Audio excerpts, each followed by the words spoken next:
నువ్వు వెళ్ళు అక్కడికి, ఆ చెట్టు దగ్గర వెళ్ళి చిన్న, ఆ చెట్టు దగ్గర మంచి అక్కిఫర్ జోన్ వస్తుంది, అక్కడ కొట్టు. ఒకసారి చూడు. Wow, what a look. మొత్తం జూనియర్ ఎన్టీఆర్ లాగానే ఉన్నావురా.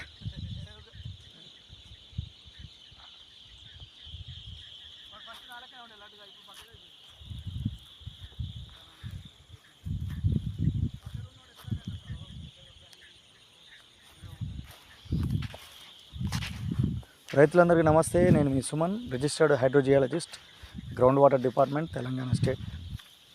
ఈరోజు నల్గొండ జిల్లా వీరబోయినపల్లి డిండి మండలం చక్రుతండ అనే ఏరియాలో ఒక రైతు పొలంలో సర్వే చేస్తున్నాం. అయితే ఇదంతా దుబ్బ నేలగా ఉంది. దుబ్బ నేలలు ఎందుకు వస్తాయంటే ఇదంతా గుట్ట ప్రాంతం కదా. గుట్ట ప్రాంతంలో ఉన్న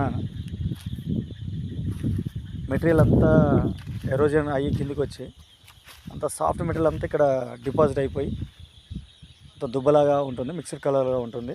ఎందుకంటే యాసిడ్ ఇగ్నియస్ రాక్ వెదరింగ్ అయిన తర్వాత ఈ లైట్ కలర్డ్ మినరల్స్ అని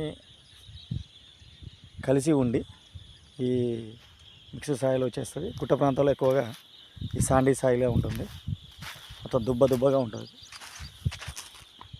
ఇట్లా చాలా సారవంతంగా ఉంటుంది, కానీ వాటర్ సోర్స్ అనేది అంతగా ఉండదు.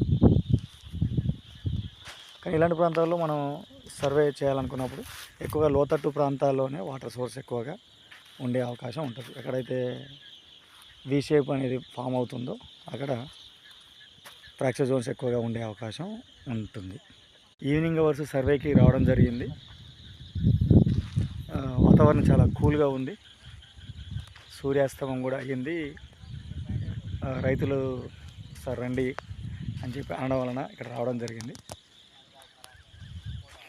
ఇక్కడ గ్రనైట్ కొండలు ఎక్కువగా ఉన్నాయి. ఎక్కువగా లోతట్టు ప్రాంతం ఎక్కడైతే ఉందో అక్కడ ఒక బేసిన్ లాంటి మెటీరియల్ అంటే వెదర్డ్ మెటీరియల్ అంతా ఎక్కువగా డిపాజిట్ అయ్యి తక్కువ లోతులో వాటర్ వచ్చే అవకాశం ఉంటుంది. కాబట్టి ఈ లోతట్టు ప్రాంతాలు ఎక్కువగా కొండ ప్రాంతాలు వాటర్ వచ్చే అవకాశం ఉంటుంది.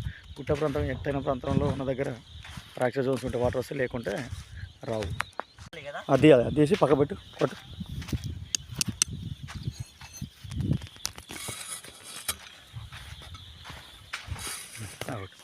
టేప్ దీప్. రైట్.